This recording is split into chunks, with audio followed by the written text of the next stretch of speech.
മതത്തെയും ആധ്യാത്മികതയെയും വേർതിരിച്ചു കാണാൻ കഴിയണമെന്ന് മന്ത്രി കെ.ബി. ഗണേഷ് കുമാർ അഭിപ്രായപ്പെട്ടു.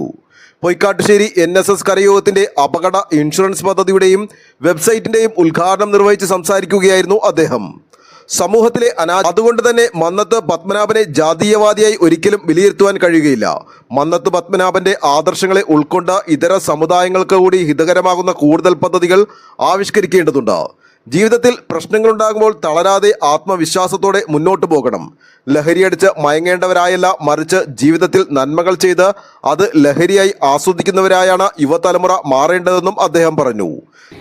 മന്നത്ത് ആചാര്യനെ സംബന്ധിച്ച് ഓരോ ദിവസം കഴിയുന്നവർ അദ്ദേഹത്തിന്റെ ഒരു ആത്മീയ പരിവേഷം, അദ്ദേഹത്തിലുള്ള ആദരവ്, അദ്ദേഹത്തിലുള്ള ബഹുമാനവും ആദരവും സ്നേഹവും മഹത്വവും അദ്ദേഹത്തിനെ മാനിക്കുന്നതും ഈ സമൂഹത്തിൽ വർദ്ധിച്ചു വരികയാണ്. നമ്മൾ ആരെങ്കിലും അല്ലെ കുറഞ്ഞു പോലെ ഒരാൾ മരിച്ചു കഴിഞ്ഞാൽ സാധാരണ ആൾക്ക് ഓർമ്മയിലേക്ക് താന്നു അങ്ങനെ പോകും, എത്ര വലിയ ആളാണെങ്കിൽ പോകും.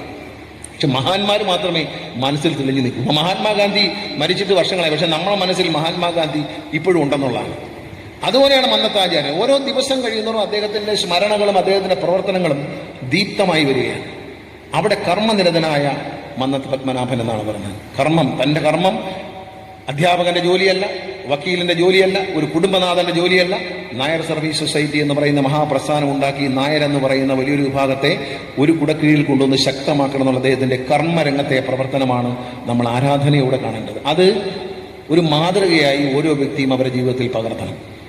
പഠിക്കുന്ന കുട്ടികളാകട്ടെ, ഉദ്യോഗത്തിലിരിക്കുന്നവരാകട്ടെ, ബിസിനസ് ചെയ്യുന്നവരാകട്ടെ, ആ ഒരു കർമ്മനിരതമായ അദ്ദേഹത്തിന്റെ സ്വഭാവം ഇവിടെ മനസ്സിൻ്റെ ഉള്ളിൽ എവിടെയെങ്കിലും ഞാൻ എൻ്റെ മനസ്സിൻ്റെ ഉള്ളിൽ സൂക്ഷിക്കും. അത്രയും ഉണർന്നിരുന്ന് പ്രവർത്തിക്കുന്ന ഒരു വ്യക്തി, രാവും പകലും നായർ സർവീസ് സൊസൈറ്റിയുടെ ഉണർന്നിരുന്ന വ്യക്തിയാണ് അദ്ദേഹം. അദ്ദേഹത്തിനോടെ പോലെ നമ്മൾ ചെയ്യുന്ന ജോലിയിൽ ഉണർന്നിരുന്ന് പ്രവർത്തിക്കണം. നമ്മുടെ മക്കളെ പഠിപ്പിക്കേണ്ടതാണ്. ഉറക്കം തൂങ്ങിയിരിക്കാനല്ല, മയക്കുമരുന്നിനും മദ്യത്തിനും അടിമപ്പെട്ട് ഉറങ്ങാനല്ല, ഉണർന്നിരുന്നുകൊണ്ട് ഏത് പ്രതിസന്ധിയെ നേരിടാൻ കരുത്തുള്ള മക്കളായി നമ്മുടെ മക്കളെ വളർത്തണം. അമ്മമാരെ ആലോചിക്കണം. എന്തെന്നാൽ അവരെ ദൈവവിശ്വാസികളായി വളർത്തണം. ആ ദൈവവിശ്വാസം എന്ന് പറഞ്ഞാൽ മതവിശ്വാസമല്ല, ആത്മീയ വിശ്വാസമാണ്. എന്താണ് ദൈവം, എന്താണ് ആത്മീയത, എന്താണ് ഭഗവാൻ, എന്താണ് ദേവി, എന്താണ് നിന്റെ ഉള്ളിലുള്ള ജീവാത്മാവും പരമാത്മാവും തമ്മിലുള്ള ബന്ധം. ചടങ്ങിൽ NSS ഡയറക്ടർ ബോർഡ് അംഗം N. വിപിനേന്ദ്രകുമാർ അധ്യക്ഷത വഹിച്ചു. 5 മാസം കൊണ്ട് ഡിസംബർ 1-ാം തീയതി തെരഞ്ഞെടുക്കപ്പെട്ട ഒരു ഭരണസമിതി കൃത്യം 5 മാസം കൊണ്ട് ഇത്രമാത്രം ആഴമുള്ള പദ്ധതികൾ, അത് ഇൻഷുറൻസിന്റെ ആയാലും ഇത്രയും ജനക്ഷേമകരമായ ഒരു പദ്ധതി, അതുപോലെ തന്നെ വെബ്സൈറ്റ് രൂപീകരണമായാലും ഒരുപാട് ശ്രദ്ധ വേണ്ട ഒരു പരിപാടി. കാരണം അതിന്റെ അപ്ഡേഷനൊക്കെ പലരും തുടങ്ങി വെച്ചതാണ്. ഈ താലൂക്കിൽ തന്നെ ഈ വെബ്സൈറ്റ് രൂപീകരണം പലരും തുടങ്ങി വെച്ചതാണ്. പക്ഷെ അത് എങ്ങുമെങ്ങും എത്താതെ കൊടുത്ത അഡ്വാൻസ് പൈസയും പോയി ആ രീതിയിൽ വന്നതും നമ്മുടെ അറിവിലുണ്ട്.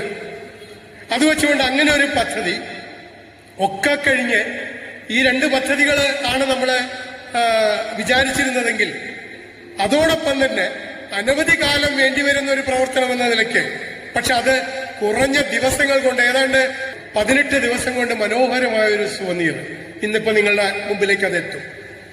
ഇത്രയധികം പദ്ധതികൾ ഈ കുറഞ്ഞ കാലത്തിനുള്ളിൽ നടത്താൻ കഴിഞ്ഞു എന്നുള്ളത് ഒരുപാട് സ്വപ്നം കാണുന്ന ഒരു കരയോഗ പ്രവർത്തകന് അല്ലെങ്കിൽ കരയോഗ പ്രവർത്തകർക്ക് മാത്രം കഴിയുന്ന ഒരു കാര്യമാണ്. PV Vijayakumar, R. Suresh Babu, RV Raghunath, RR Nair, Jyothish Kumar Panchavadi, doctor Abhijith Raghunath, P. Narayanan Nair, Jaya teacher, PS Vishwambharan, PS Vijayalakshmi, VG Rajagopal, ER Ranjukrishnan, Jayakumar Perumbally, EB Ganesh Kumar എന്നിവർ സംസാരിച്ചു. News desk, Nedumbassery.